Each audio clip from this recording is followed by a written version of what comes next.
Ang kwentong ito ay hango sa totoong buhay. Karanasan ito ni Nuli. Taong 1996, Bacolod. Ang unang tanong niya sa nilalang ay,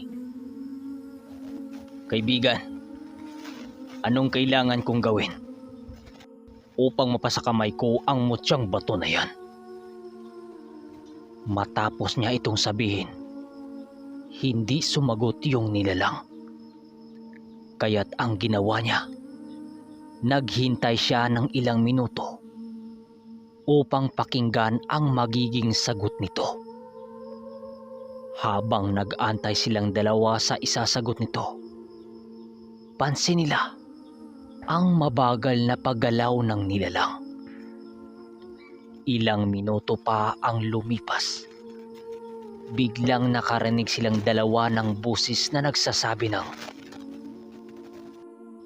"Ano naman ang gagawin ng isang alagad ng diwata sa mutyang pinangangalagaan ko?" Wika ng nilalang na yon. "Kailangan ko ito upang mas mapapanatili ang kalinawan sa buong gubat na ito. Kailangan ko ito laban sa mga demonyong unti-unting bumaba sa lupa upang manggugulo sa sanlibutan." Sagot niya sa tinig na yon habang nakatitig sa engkanto.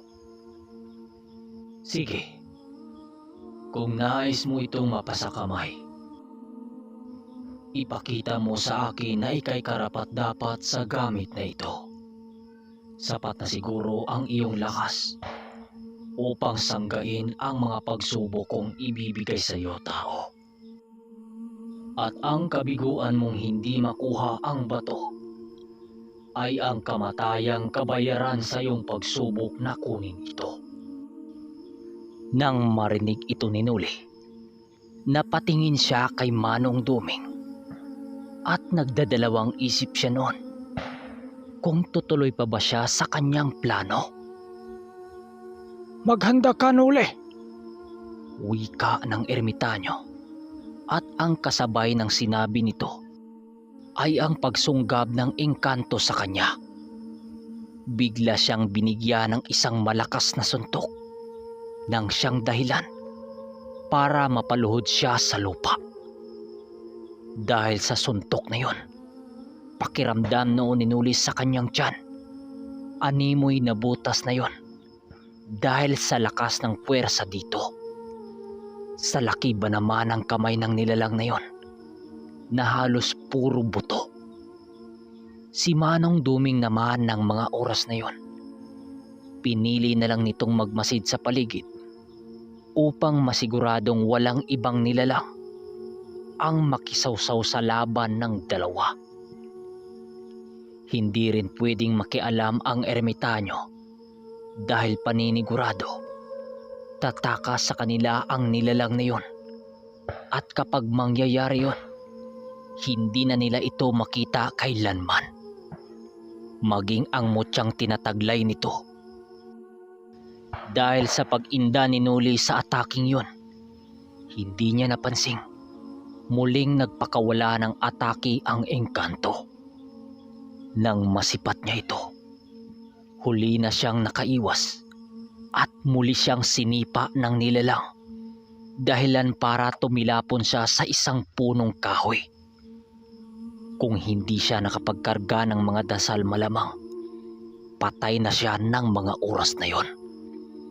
Madurog yung kalamnan niya. Dahil sa lakas ng puwersa nito, hindi lubos inakala ni Nuli noon na ang engkantong kanyang nakaharap ay halos triple ang bilis nito kumpara sa kanyang liksi sa una niyang mga karga pisikal na kumbate. Kahit hirap na hirap si Nuli, pilit siyang bumangon dahil nasipat niya na ang engkantong tumalon papunta naman sa kanyang kinaroroonan. Dahil sa nanganganib ang kanyang buhay, pinili na lang niyang gamitin ang lakas na binigay sa kanya ng diwata. upang malabanan ang puwersa nito. Hindi niya kasi pwedeng labanan ng espiritual sa espiritual ang nilalang dahil pisikalang laban ang ninanais nito. Habang naglalakad si Noli para salubungin ang engkanto, panay naman ang pag-uusal niya sa kanyang kamao ng mga dasal na pumasok sa kanyang isipan. Nang maikarga na niya ang pangalawa niyang alas, biglang nagbago ang kulay ng kanyang balat.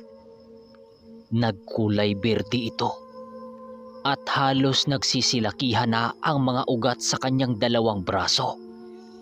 Indikasyong tumalab na ang mga usal na kanyang sinasambit. Papanong nakuha mo ang tiwala ng dakilang diwatang si Maria ng buong kalikasan? Gayong isa ka lang nahamak na mahinang mortal. Dahil sa pinakita mo sa aking kahinaan, hindi ka karapat-dapat na magtaglay ng kapangyarihan ko. Dahil sa iyong kapangasan, mamamatay ka sa aking mga kamay. Wika ng nilalang, sabay sugod sa kanyang kinaroroonan upang tapusin ang buhay niya. Dahil sa alam niya ang kanyang kahantungan, ninais niyang bigyan ito ng seryosong laban. Habang papasugod sa kanya ang engkanto, sa isang iglap, bigla na lang nag-anyong anino itong sinuli at sumulpot sa may bandang likod ng engkanto. Pag-unday niya ng suntok dito, halos yumanig noon ang buong katawan ng engkanto. Pero hindi pa rin ito natitibag niya. Ngumisi pa ngayon nang matanggap nito ang kanyang atake. Sa patuloy niyang pagpaligo dito ng mga suntok, halos hindi na noon makaganti ang engkanto. Pero bigla noong naalarma si Noli nang humawak ito sa kanyang dibdib kung saan nakabaon ang batong nagliliwanag. Animoy, humuhugot ito ng lakas na kapangyarihan sa natatanaw niyang mutya. Nababahala na rin siya noon gawa ng sa bawat galaw niya para umatake, nababasa ng mata nito kung saan siya lilitaw. Sa bawat paglitaw niya sa iba't ibang parte ay palagi siyang nasusurpresa sa mga suntok at hambalos nito. Animoy kakalas na noon sa kanyang katawan ang kanyang ulirat dahil sa lakas ng paghampas nito sa kanya. Labis na noon ang pagkabahala ni Noli para sa kanyang kaligtasan dahil animoy papatay na talaga siya ng engkanto. Sa patuloy ng pag-atake sa kanya nito, napaatras na noon ang ermitanyo dahil nagwawala na noon ang nilalang. Animoy pilit ng tapusin ng nilalang ang kanilang duelo. Sa patuloy ng pag-atake sa kanya ng engkanto, animoy namanhid na noon ang buo niyang katawan. Tapos animoy durog na yung mga buto niya sa katawan. Halos hindi na siya makakatayo. Pero biglang nabago ang lahat nang may biglang nagpakita sa kanyang isipan na isang naiibang mga usal. Unang-una niya yung nasisilayan, tapos naririnig niyang may nagsalita sa tinig ng babae. Usalin mo, ipakita mo sa kanya kung sino ka. Tinig ng isang dalaga yon. Pagbigkas niya ng mga usal na yon, pakiramdam niya noon sa kanyang sarili, animoy pinagtagpi-tagpi ulit ang kanyang mga buto. Medyo makirot nga lang yon, pero masarap sa pakiramdam. Tapos may nasisipat siyang liwanag na kulay asul sa hindi kalayuan niya. At sa labas ng liwanag na yon, may nakapaligid na mga batang usa na naglalaro na kulay asul din. Tapos kumikidlat-kidlat din ang kalangitan na parang may darating na ulan. Maya-maya pa, nasipat niyang papunta sa kanya ang liwanag na animoy nakalutang. Ngunit bigla yung pumasok sa kanyang katawan sa hindi malamang dahilan. Nang maramdaman niyang naglaho na yon sa kanyang paningin, ang liwanag na yon, tila ba gumaan ulit yung pakiramdam niya. Pero bumigat naman yung kanang kamay niya. Naaangat naman niya yun pero ramdam talaga niya ang bigat nito. Ilang minuto pa ang makalipas, nasipat niyang paparating na naman sa kanyang katawan ang suntok ng nilalang. Sa hindi inaasahang pangyayari, naisalag niya sa atake ng nilalang ang kaliwang kamay niya. Nang magkabunggo ang kanilang mga kamao, biglang natigilan ang nilalang. Nang makita nitong nadurog ang kabilang mga kamay niya, pakiramdam noon ni Nuli, animoy malaking sangayo ng kahoy na bumangga sa malaking bato. Talagang nabibiyak yun. Maging siya noon, nagulat sa mga nangyari. Dahil sa nagawa niyang nakontra ang lakas nito, tumaas naman ang kanyang kumpiyansa sa kanyang sarili. At kaagad binigyan ng malakas na suntok ang katawan ng nilalang.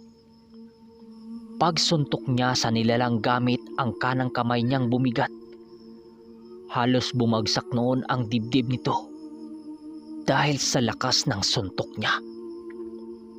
Bagamat triple ang laki nito sa kanya, nakakaya niya itong napasandal sa malaking puno ng kahoy. Dahil sa nanghihina na ang engkanto, agad naman niyang pinalitaw ang kapre niyang gabay sa likod nito. Dahil alam niyang bawas na ang lakas nito.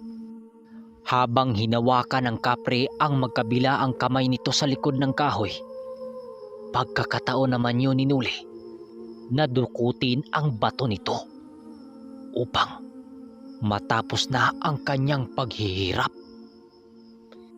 Sa paglapit niya sa engkantong binaklid ng kapre, nagsisigaw naman ang kapring yon dahil sa ibinuhos na nito ang kanyang lakas. Mapigilan lamang ang gabay ng kalikasan.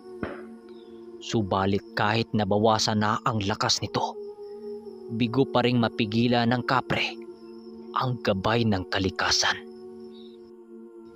Binalibag nito bigla ang kanyang gabay. Nang makita ni Nuli ang pagbangga ng kapre sa isang puno, buong lakas niya man niyang hinarap ang engkantong yon. Dahil sa sobrang galit ng engkanto, nagpakawala ito ng napakalakas na suntok sa kanyang katawan. Ngunit kahit anong gawin nito kay Nuli, bigo siya nitong matibag dahil sa lakas ng proteksyon ng diwata sa kanya. Hindi siya magagawang mapangibabawan ng engkanto. Ilang sandali pa, tumigil na lang ang engkanto yon sa pagpagbuno sa kanya habang umupo sa malaking putol na puno. Napahanga mo ako sa iyong kakayahan, sugo ng kamahalang diwata. Ngayong napatunayan kong hindi nga nagkamali ang diwata sa pagpili sa iyo, ibigay ko na sa iyo ang iyong kahilingan. Sana'y pangangalagaan mo ng maluwalhati ang batong ito at gamitin mo lang sa kabutihan. Wika ng nilalang. Sabay dukot sa nagliliwanag na bato na sumentro sa kanyang puso.